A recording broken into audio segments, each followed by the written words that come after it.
Let's open it up right here. This is the first view that I got as soon as I picked up the device. I'm not joking around here. It literally looked like this. It was probably hanging just by one little tab. Now, before I even got a chance to look at the front side of the device, which took some damage, I opened it up and this is what I saw. It's ridiculous. The thing is swelling up so much. You can literally see this about to explode.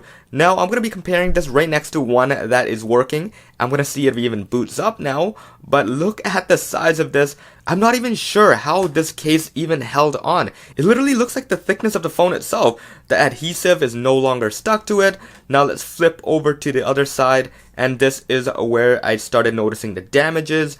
You can see that the screen started cracking right at the bottom here. You can see some additional cracks aside from all the minor nicks and bumps.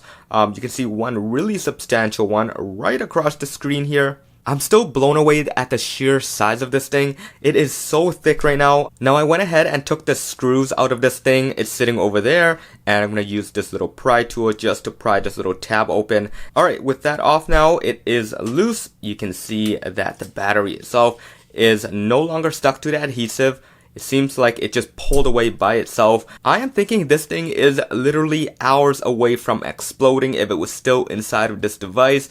Just a little bit of pressure. Let's say I stacked something wrong inside of my cabinet without taking acknowledge of it. It would totally explode and I wonder what would be inside. Now I'm really curious myself, but I'm probably going to be saving it for another video. Probably doing it outside.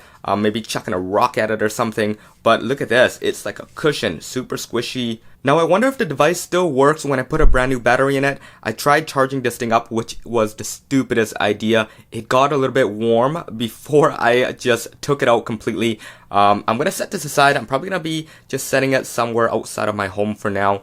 Now the real question is, does it still work? We're going to test that out. I'm going to be pulling my other device here, which is also an iPhone 4S. We're going to plug that battery in and see if this one boots up. Alright, cool. So just to make sure it still works, let's click it and go inside. You can see everything is good to go. We do have a little bit of battery life left, so hypothetically it should be enough to boot the other device up, or if not, at least get us to the Apple logo and with the little icon showing that it is needing some charge. Alright, cool. So I'm going to do this off camera so we save some time, but I'm going to take the battery out and then we're going to plug it back in.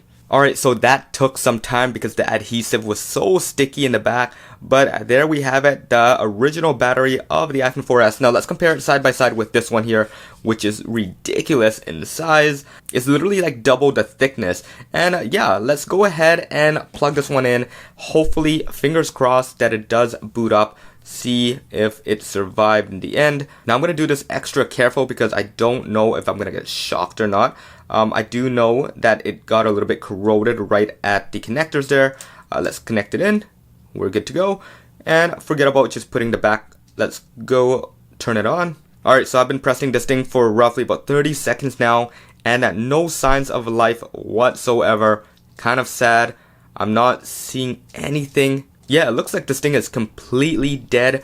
I don't know what the issue is now. It might be the corrosion from the connectors, but we're going to try one last thing here. We're going to plug it in and maybe that will charge it back up again. Alright, so we have the original 30-pin connector here and let's just plug it in straight to the bottom. And fingers crossed again that this does the trick. And it doesn't seem like it for the first few seconds here, but maybe it takes a little bit of time. So yeah guys, it's been about 30 seconds, again, still no luck. So I think the battery being swollen like that totally killed the device. It could have just killed the screen, but I kind of doubt it because usually there would be some kind of vibration, something to indicate that it's still alive, but it isn't. So anyways guys, this is a pretty interesting one.